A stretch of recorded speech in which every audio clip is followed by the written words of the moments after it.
আসসালামু আলাইকুম সুপ্রিয় দর্শক, আপনারা দেখতেছেন আমরা কিভাবে ক্যারেটে করে আপনাদের কাছে যেভাবে চারাগুলো পৌঁছাই, অতি সুরক্ষার মধ্য দিয়ে আপনাদের কাছে আমরা চারাগুলো পৌঁছানোর চেষ্টা করি। আপনারা দেখতেছেন আমরা বড় ক্যারেটে, এই ক্যারেটগুলো 110 থেকে 100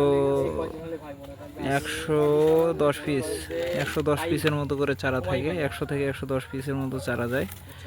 এই চারাগুলো এই যে এইভাবে ক্যারেটে যায়, বড় ক্যারেটে, আর ওইগুলো যায় 50 থেকে 55 পিস।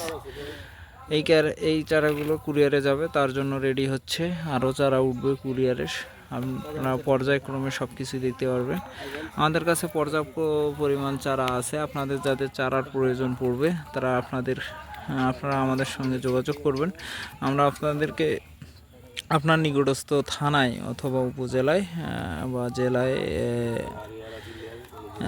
সুন্দরবন কুরিয়ার সার্ভিস বা করতোয়া কুরিয়ার সার্ভিসের মাধ্যমে পৌঁছায় দেওয়ার চেষ্টা করব। আপনারা দেখলেন কিভাবে আমরা ক্যারেটে অতি সুরক্ষার সহিত চারাগুলো বাঁধি, পাঠাই আপনাদের কাছে। তা আপনারা দেখলেন। সকলে ভালো থাকবেন, সুস্থ থাকবেন। চারা প্রয়োজন হলে অবশ্যই কল করবেন। আসসালামু আলাইকুম। আসসালামু আলাইকুম সুপ্রিয় দর্শক, আপনারা দেখতেছেন এইগুলা হচ্ছে বাড়ি 2 জাতের হাইব্রিড যে পটলের চারা, সেই পটলের চারাগুলো এগুলি।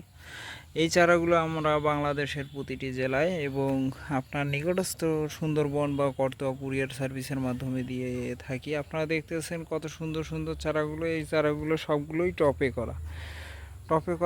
আপনারা এইখানে কিছু চারা দেখতেছেন যে এই চারাগুলো আমরা অলরেডি ক্যারেট করে ফেলছি। এই ক্যারেটে করেই আমরা বাংলাদেশের অনেক জেলায় এই চারাগুলো দিয়ে থাকবো বা দিব, আপনাদের কাছে পৌঁছায় দেব। এইখানে কিছু চারা ক্যারেটে উঠানো হচ্ছে।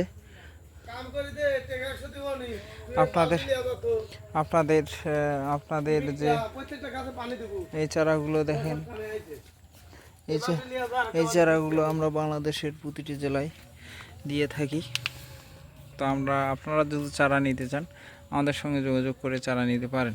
এরকম সুপ্রিয় দর্শক, আপনারা এখানে দেখতেছেন পটলের লতা ডেলিভারির জন্য রেডি করা হচ্ছে। পটলের চাষের বিষয়ে আমরা আজকে কিছু আলোচনা করব। পটল চাষ কিভাবে হয় এবং পটল চাষে কেমন লাভবান হওয়া যায় আমরা বিস্তারিত শুনব।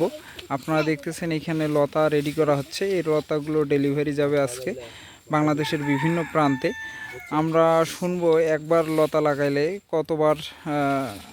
কত বছর ফলন পাওয়া যায় বা আপনার কেমন ফলন হয়, আবার কেমন লাভবান হওয়া যায়, বা কিভাবে আপনারা চাষ করবেন, কিভাবে স্প্রে করবেন বা কিভাবে কীটনাশক ব্যবহার করবেন, সব কিছুই আমরা বিস্তারিত এই ভিডিওতে তুলে ধরার চেষ্টা করব।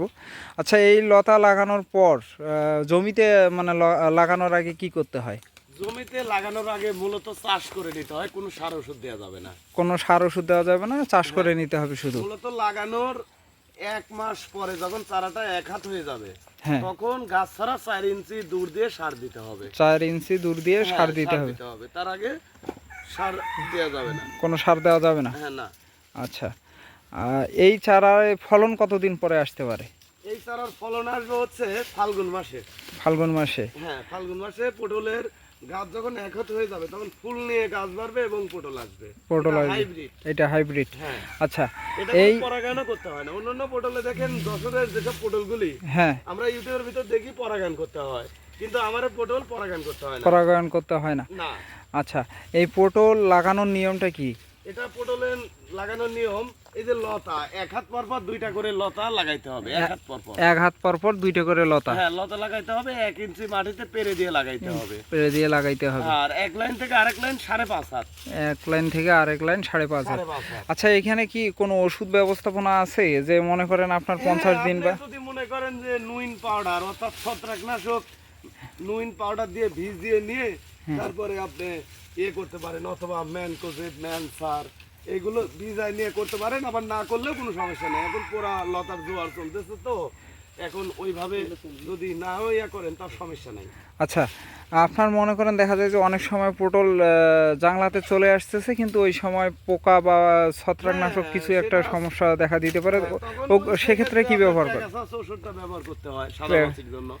এটা কি স্প্রে করে দিতে হয়? হ্যাঁ, এটা স্প্রে করে দিতে হয়। আর গাছের গোড়ায় কি কোনো কিছু দিতে হয়? গাছের গোড়া মাঝে মধ্যে গাছই বলে দিবে যে আমি সার খাবো, মানে যারা অরিজিনাল প্রকৃত কৃষক তাদের গাছই বলে দিবে আমি সার খাবো, বুঝছেন? আচ্ছা, তো এই পটলটা 1 বিঘা জমিতে 33% বা 30% বিঘাতে কতটুকু ফলন আসতে পারে? 30% জমিতে 15 মণ, 16 মণ, 18 মণ পর্যন্ত আসে। এটা কি এক সিডানে না? না, প্রতি সপ্তাহের হিসাব। এটা প্রতি সপ্তাহে 15 থেকে সপ্তাহের হিসাব। 15 থেকে 16 মণ করে আসতে পারে।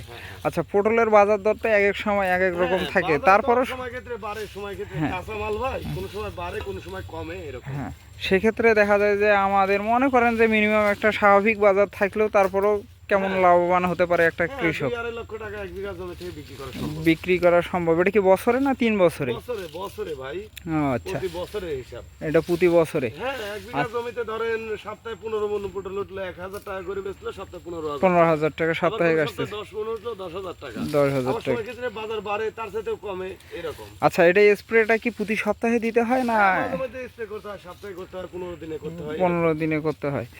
আচ্ছা, আপনার মনে করেন যে একটা জাংলা দিতে 1 বিঘা মাটিতে কেমন খরচ হইতে পারে পুরো ফলন আসা পর্যন্ত? ইনি টোটালি পটল আসা পর্যন্ত 20,000 টাকা খরচ হবে। 20,000 টাকা? হ্যাঁ, 20,000 টাকা, 15,000 টাকা। যদি নিজে পরিশ্রম করে সেক্ষেত্রে দেখা যায় লতা কেনা থেকে শুরু করে চারা কেনা থেকে শুরু করে 20,000 টাকা খরচ হবে। 20,000 টাকা। তো দর্শক, আপনারা 20,000 টাকা খরচ করে মনে করেন যে এক বছরে 2 থেকে 2.5 লক্ষ বা 3 লক্ষ টাকা বাজার ভালো থাকলে তা আরও বেশিও ইনকাম করতে পারেন। কিন্তু সব থেকে বড় কথা হচ্ছে যেটা পরিশ্রম করতে হবে, পরিশ্রমই সফলতার মূল চাবিকাঠি। এটা হচ্ছে মেইন কথা। আর এই পটলটা লাগাইলে আপনার মনে করেন একবার লাগাইলে আপনার 3 বছর 4 বছর। পটলে কোনো পরাগায়ন করতে হয় না, অন্যান্য পটলে যেমন পরাগায়ন করতে হয়, আমাদের পটলে কোনো পরাগায়ন নেই। আচ্ছা, এই পটলটাকে পরাগায়ন করার প্রয়োজন পড়ে না, কারণ এই পটলটায় অটোমেটিক হয়ে যায় পরাগায়ন।